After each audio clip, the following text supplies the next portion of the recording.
Hello, welcome to my Lifestyle Chat channel, and this is part 3 of when the system tries to you up because you're single, black, female, living in the UK. So this is all about my experience, but basically it's gonna be like 2 videos in one, because actually what I've decided to talk about is in this video what I'm gonna do is like a chronological timeline of my life, and I'm going to just keep it quite short and simple and stick to the main points, the main bullet points, of things that I've done in my life. Yeah. So like, comment, subscribe, but let's just get straight into the video anyway, because there's so much to talk about. So basically, obviously, I went to school, because it's the law to go to school. Everyone has to go to school. Yeah, after school, I went to college, right? Actually, I've just been sitting here for the last half an hour because I went to college and dropped out and then started again a couple of times. And there's 2 different colleges that I went to, and I was trying to remember like my actual timeline. So I think what happened is, when I finished school, I went to Solihull College, and there I done a BTEC, National Diploma in Performing Arts. Basically, let's start from the beginning. So, I'm a kind of person, I've always been very straight down the middle, very logical thinking person. Very logical, very rational, okay? And I always had a main goal in my life. And I knew in my head, I mapped out in my head what I was gonna, when you're at school, when I was at school anyway, in like your last years, they talk about developing an action plan, and they emphasised, that those first couple of years when you finish school are very important in regards to seeing you through for the rest, for a lengthy time. And I always remember, being told that at least if you have like a 5-year goal or a 5-year plan, you should be all right. You should do okay. By the time you get to like your 20s, your mid-20s, your life should be like plain sailing. I always remember that advice from school. I always took it on board in my own life. So basically, my plan was going to be this. I was going to go to college, go university, or performing arts school, as they call it. And when I finished performing arts school, basically I wanted to do music. I always wanted to be an actress, singer, and dancer, model. That's what I wanted to be since I was a little girl. I always wanted to be actress, singer, and model. And I could never decide which one was more of the priority. I was like, shall I make singing a priority? Shall I make acting a priority? I was never sure. So I just thought, you know what? I'll just go to performing arts school, where you learn all about music, dance, and drama, And my plan was going to be, at least once I get that out of the way, finish my degree, or finish my performing arts school academia. I just thought, at least my life will be mine. I can get a job, whatever job, it really doesn't matter. And I always thought, on the side, I can start my own band, start singing. My idea was make an album, create a hit song, get on top of the pops with my hits. At least if I have 1 or 2 hit songs, I'll make my money from my hit songs. Like, I'll be a millionaire. I'll be like, and once I'm a millionaire from at least even 2 or 3 hit songs I have, then I'll be sorted. My life will be, I'll be sorted in life. So that was like how simple it was in my head. Okay. And that was the plan. Okay. Yeah. And basically there's this song that I wrote. It goes like this. If I can get my singing head on, it goes, life was supposed to be simple. Life was supposed to be simple. And I thought that love was too. I realized it's a crazy game where your heart and mind get torn into different directions. Love is such an emotion, brings jealousy and frustration. Something like this. This was like the first verse of it. And basically, yeah, in that song I'm saying that, you know, life's supposed to be simple, but in reality it's not as simple. It's like a crazy game. Yeah. And that's basically what I discovered about life. Especially in this day and age with social media, where life has become a bit of a game, you know, that you have to navigate through. So before I continue, I just want to say that I'm really not used to talking so much at length, and I'm aware that when I do, I'm female. My voice is quite soft, naturally.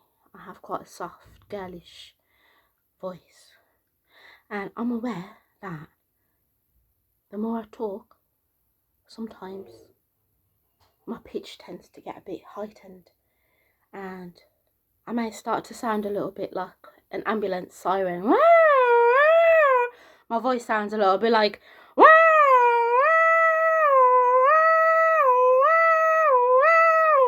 yeah, the more I talk and the more, you know, I'm getting into the flow of what I'm saying.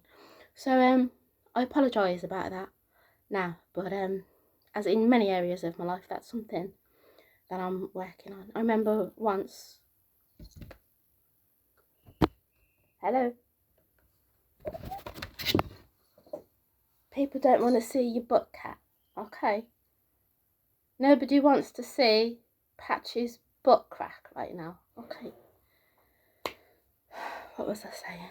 Yeah, I was saying, oh yeah, years ago, yeah, I was about 16, 17, and I used to work in cinema, and there was one manager there, and he was really like, he was just sarky, you know, he's one of these just sarky. I think he was a bit, he had like racialist issues, he was a bit racist, not too much racist, but he was a little bit racist. And I just remember one time he said, oh Marcy, you could do some elocution lessons. You know, at that time, I think that was, I was so young, I think that was probably the first time I even ever heard the word elocution. I was like, what the hell is that? I probably went home and looked up the word in the dictionary, you know, and probably thought, do you know what, yeah, he's probably right, I probably could do some elocution lessons. Yeah, but anyway, so there's a lot of areas of improvement and development that I know myself, you know. I'm my own worst critic, yeah. I know myself, okay. Which is why I'm doing a mentorship program at the moment, you know, it's all to do with growth and self-development, yeah. And as I've emphasised so many times, I've studied performing arts at university. It's part of my degree, so I know all about elocution lessons and about you know, high pitch and low pitch and projecting your voice and all of this. I know about all of that type of stuff, okay. So I know myself, okay, how I'm coming across, yeah, on camera. Yeah, nobody needs to tell me, I know myself, okay. Yeah, so what was I even talking about? So, yeah, after school I went to college. I was doing BTEC National Diploma in Performing Arts, Music, Dance and Drama. And I didn't complete that course. I can't even remember the reason why I didn't complete it. But I just found on that course I didn't really gel with either the teachers or the people even on the course. And there's only 3 things that really stood out to me about that course. 2 things was 2 guys that I fancied. One was in the same year group as myself. His name was Aaron. He was this like wiry dude with like blonde hair. And I quite fancied him. But I remember him saying the one time how he was going on about Marilyn Monroe, how gorgeous and fit and beautiful she was and all of this. So I was like, well, obviously he likes white girls, you know. And the other dude that I had a bit of a crush on, I was in the first year, he was in the second year. And he was a bit of a guy, he was a bit like grungish, a little bit type of. And he used to walk around in this long black coat. And I quite liked him as well. But he was with somebody on the same course as himself. And that environment, you know, it was in Solihull, this area where I live is very white, especially at that time, like 20, 30 years ago, it was very, very white, you know. There was not even one Asian person in the whole area. And I was probably like the only black girl in the whole class, you know. So, you know, and it was just, you know, it was like that. It was very white. There was nobody on the course really that would like look at me or give me the time of day or show me any attention. Or even if they liked me, you know, they wouldn't really show it, you know. It was just like that. It was just very white, you know. So it was like that. And the other thing that I recall from that course, was we put a production on of Frankenstein. I can't even remember what character I was, but around that time, as I've said before, I am still quite shy, but when I was young, I used to be quite very shy, much more shy than I am even now. And, you know, I think being in crowds and being around and having to perform and all of this, you know, I just used to get in a tizzy. And, there's a few things I remember actually from that course, but basically we put on a production of Frankenstein. I can't remember what character I was, but I remember when all the parents came along to watch, you know, all the audience, and it was my turn to go on. I totally blanked out. This one thing I always remember, and I just remember standing there with my hand on my hip, feeling like an absolute div, about to say my lines, and my mind just went totally blank, and I walked straight back off the stage. And I think when I got back behind the stage, I just had I used to get nosebleeds when I was little. I just got this crazy nosebleed. My nose just started bleeding and bleeding and bleeding, and wouldn't stop bleeding for like hours. And I think it was just, like I said, that's just how I used to get. I used to get like in a tizzy, and then it was like my blood would just get hot, you know. And then crazy thing like that would happen. My nose would just start bleeding out the random, you know. That was me. That's what I was like. So there's one other thing there was 3 teachers on that course. One was this tall, very confident, very assertive, ballsy white guy. The other one was like white guy, a bit nerdish, you know, and a black teacher. I think she was the dance teacher. Yeah. So each one was like, one was for drama, one was for music, and the other was for dance. Like this. But the one that was very tall, a bit quite ballsy, I always remember one time, like, he was always just a bit, towards me, he was just a bit sort of, bit sharp, a bit direct and sharp. And I remember one time we was having a class discussion. We was all sitting on the seats in the auditorium. We were just discussing something. And he said something, I think he was asking our opinion or something. And I can't even remember what it was about, but I remember, one thing I always remember, I said something back to him, and he just laid into me, like he had a proper go at me, for like no reason. I think he just didn't like my tone, and I think in my tone, he just took it that I was being very like sharp and direct back to him, as if I was being catty towards him or something, and I totally wasn't. I was just like expressing my view, just being like assertive, but I think he maybe took my tone, you know, of assertiveness as like me being you know, having like a front with him or something. And the guy Aaron, who I fancied, I always remember him sticking up for me, and he was like, "Why are you having a go at her for? Like, all she did was just said her opinion. You know, why are you just laying into her and having a go at her for?" I always remember that. And I always, yeah, I just, things sometimes happen in your life, you just always, like, it stays with you, and you remember, like, yeah, he stuck up for me, which I was, obviously it's things like that you remember, but that is the kind of thing that I was talking about yesterday. That sometimes I get it in my tone of voice as well. And I have recognised, I think it's just that fact of, it's just one of those things that you experience as a black person and as a black woman.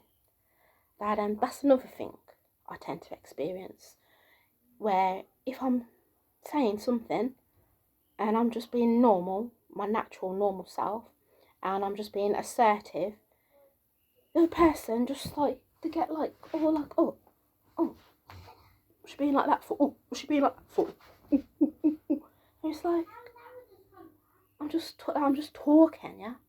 I'm not being aggressive, yeah. I'm not combating you, I'm just saying what I have to say. But that's another thing I do find, which I do think, if I was white, blonde, or something, I wouldn't come across that. It's just for that fact. It's just that racial element. It's just one of those things that you experience as a black person. Yeah, and I would say in this country, in the UK, in this country, as a black man or as a black woman, that's one thing you do experience, where it's our people, yeah. Obviously, they call it microaggressions. You experience a lot of microaggressions from the white people around you. And another thing you experience is, it's like people just want you to go around like with your head down like this and just being all humble, just conform, just shut up. Just shut up and put up, yeah? And just be all like humble. Just humble yourself and just conform, yeah? And just don't talk too loud and don't talk too much, yeah? I'm just like, I don't know, it's just like bullshit, I don't know. It's one thing that you can experience. If you know what it is, you can get pigeonholed into types of behaviour. Whereas, if you're a black person and you're just naturally quite loud and quite braggadocious anyway, that's okay. I'm talking about UK culture. It's okay to be like that, okay? But if you're just a bit more laid back, not all black people are loudmouths, Some of us just have a calm temperament. We're just nice, mellow, laid back people. And when you're more like of a laid back person, it's like as soon as you open your mouth, you're just being shut down automatically. Like, oh, what you talking for? You can like experience a little bit of that, And I would say in this country, which is one thing I do experience, because I'm not a naturally loud person. I'm not a naturally extrovert person. I'm not a naturally talkative person. But it doesn't mean I'm not exactly the opposite end of the scale either. I'm not just like a shy little quiet mouse. Okay? But what I find in this country is, as a black person, behaviours can get typecast and stereotyped and pigeonholed. It's like you got to be either this or that. Yeah? We're not either this or that. Yeah, we're human beings. Yeah, living a human, spiritual, conscious existence. Okay, life. Yeah, we're not 2D beings. Especially in this day and age as well, with social media, which is what I find is becoming it's very like prominent now, where because we're being read online, our personality and our character and everything is like being read online behind a screen, It's almost like to be accepted, we have to perform as types, like archetypes of certain people who the dominant is it called hegemony, whatever that word is, has assigned to the society. It's like they have a set program, a set number of programmed types of behaviours, or archetypes. And it's like what I find with social media today, you know, we have to, it's like to be accepted on social media, we have to conform to one of these type of prototypes or one of these type of archetypes, you know, just very two-dimensional. It's like you're either this or you're that or you're that or you're that, you know, like a specimen, like a sample, you know, rather than understanding, being understood as a fully rounded, whole human being. Yeah? Who has good days, who has bad days. Yeah? Sometimes you're feeling up, sometimes you're feeling down. Sometimes you want to laugh, sometimes you want to cry. That's part of the human experience. You know? But I find, like I'm saying, you know, this day and age is like, it's so extreme. It's like you've got to be either one extreme or the other. You know? But I'm divulging off topic again. Yeah, so to be honest, I'm going to have to keep these videos short and sweet and create sound bites instead and just create episodes of a series. And I'll just call the series my timeline or something, my chronological timeline or something, and just keep it short and sweet and just do like 5-minute videos, because this, right now, I don't have time for this right now. I've got things to do. So I'm going to have to just create 5-minute snippets of each time scale phase.